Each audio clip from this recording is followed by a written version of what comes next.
Okay, let's shift focus and talk a bit about governance, because Operation Recover All Loot, I mean, it's gained traction under this administration. It was talked about greatly prior to the elections, and some believe that is one of the reasons why the NDC got the nod in 2024, that they were going to recover all funds that have been looted by former government appointees. What's your assessment so far of O.R.A.L?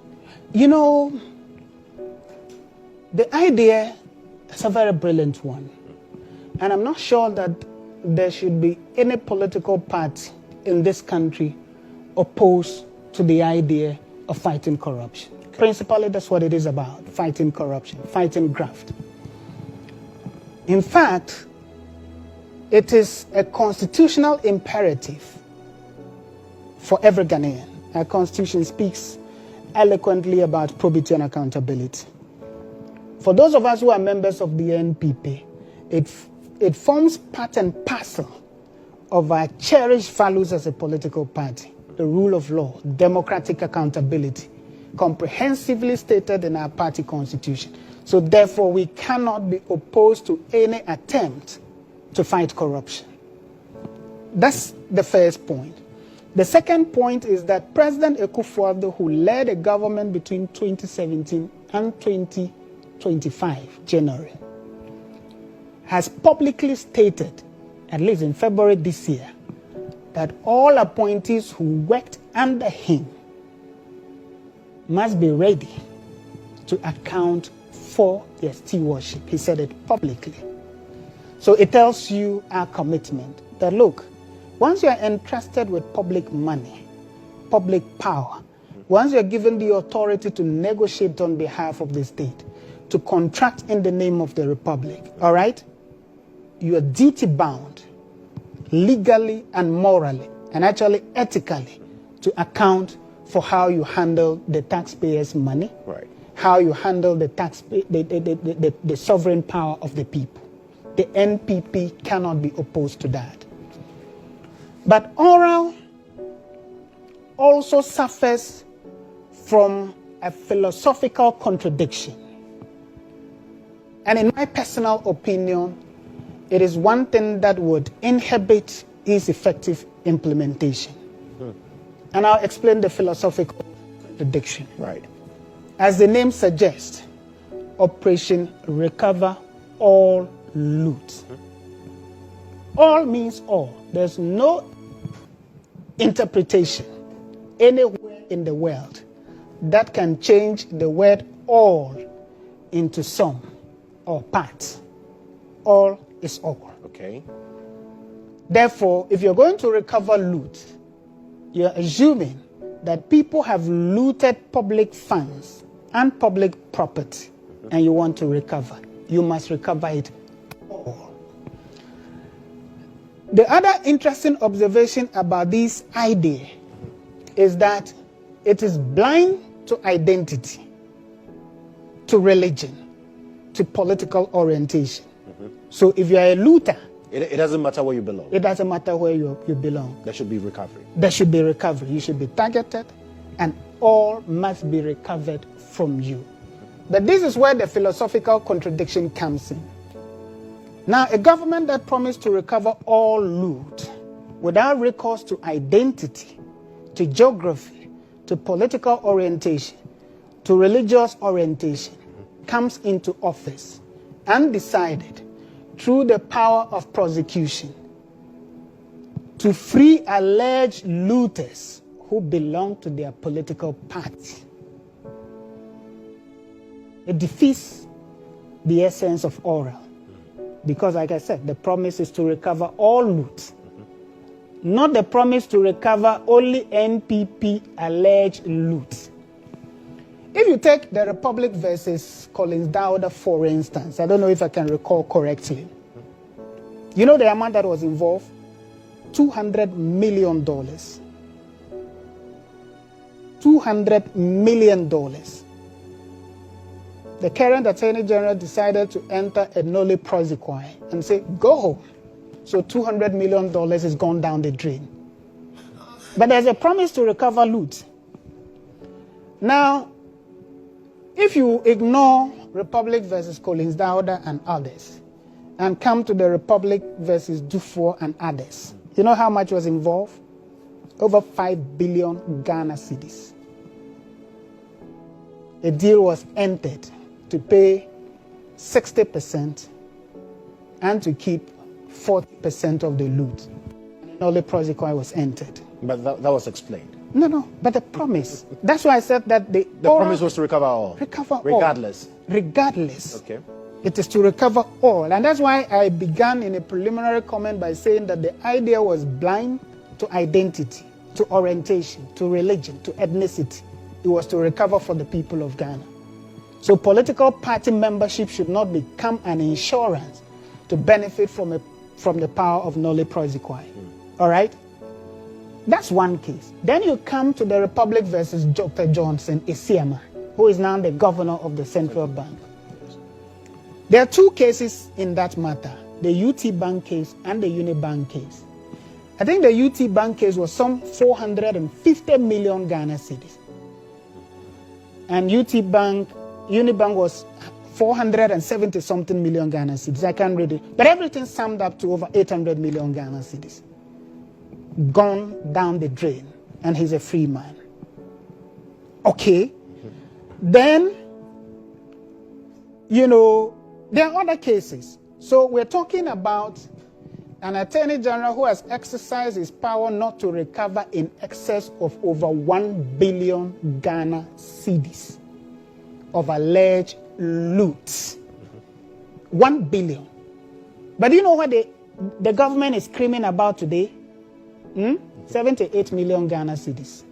I'm not saying that anybody who, you know, is accused of looting 78 million Ghana cedis should be allowed to take it away. No, far from that.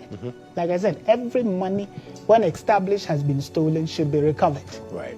But I'm just making the point that you cannot free alleged looters in monies in excess over 1 billion Ghana cedis, and then come and hold a press conference and say we should clap for you because you've discovered another loot of 78 million Ghana cedis.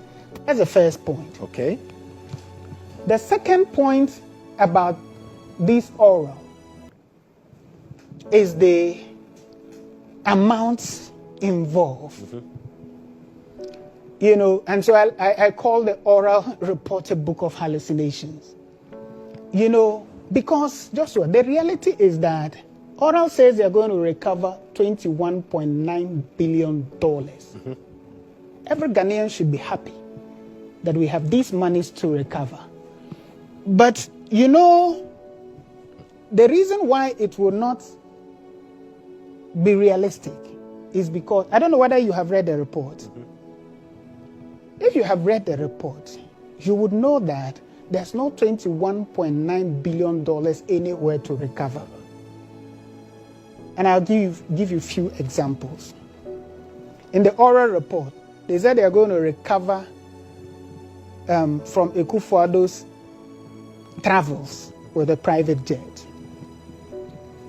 There's no breach of law. The president just exercised executive discretion based on the prevailing security concerns, which he has actually been vindicated today, because we have heard this present government complain about the presidential jet and how it is not fit for purpose. We've heard them. So Akufo-Addo was justified. And then you go and include that in a report and say you are going to recover. Who are you going to recover from? The former president or the owners of a jet who contracted under all the known principles of a contract and got paid? What are you going to recover? There's nothing to recover. Then there's talk about looted lands. I have a personal position on the question of lands, public lands. Yeah, state. My view always is that it is immoral. And if we have to take steps as a country to legislate against it, we've got to do that. Okay. People who are connected to power should not be the only ones who should have access to these things. But until we legislate against these matters, they remain moral questions. Okay? Because and not legal. Are not legal. Because the state has lands and the state has a power to contract. In fact, the state can gift off the land for free. All right? Offer is made, acceptance is given, consideration is paid. Every first-year law student knows this. You can't come back and say that, Joshua, you were supposed to pay $100,000 for this land, but you paid $50,000, so we are recovering the land. You can't, because Joshua is going to sue you for breach of contract, and he's going to win, and he's going to get the land back and get damages paid to him. You can't, because the principle of law is that consideration needs to be sufficient, not adequate. Okay. So the point is that from but what in you have O.R.A.L, seen the report, they have estimated that they have close to $1 billion to recover from land sales. I think it's about 800 something million. But then they also mentioned that not everything that was stated, so that's why there'll be investigations conducted. But you see, into these my position is simple. It is Operation Recover All loot. They have to recover all the $21.9 billion. Unless they are suggesting to us that the committee was made up of incompetent people. And I do not think so. You know why? The president was very meticulous in the composition of the committee. Yes. A former Auditor General. His purpose was to evaluate information and sieve out what they now refer to as garbage. Because as an auditor for several decades, he's accustomed with the processes of processing information and arriving at a logical, reasonable amount. So you disagree? He was on the committee. A lawyer. Yes. For many years of practice, Martin Pebe was on the committee. He was there to provide legal perspectives, to say that, look, this information borders on contract. Nothing can be recovered from it. The state will suffer legal consequences if it attempts to recover here.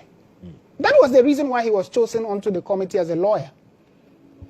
DCOP Kofi Boachi, a renowned police officer with an illustrious career, an investigator, he was there to bring his expertise to bear at the committee level so that they know that, okay, this one, you know, in my years of experience, these are not cases that you include. So the president was deliberate in the composition of the committee. So my point is that they cannot run away from the promise that they have made to the Ghanaian people. Right. They have promised to recover $21.9 billion. Whether they are prosecuting people or they are jailing people, ultimately, the Ghanaian people expect that $21.9 billion, which in the opinion of the NDC, through its former report, was looted, be recovered for the Republic. And until that is done, then O.R.A.L has not succeeded. It will be a complete failure. So about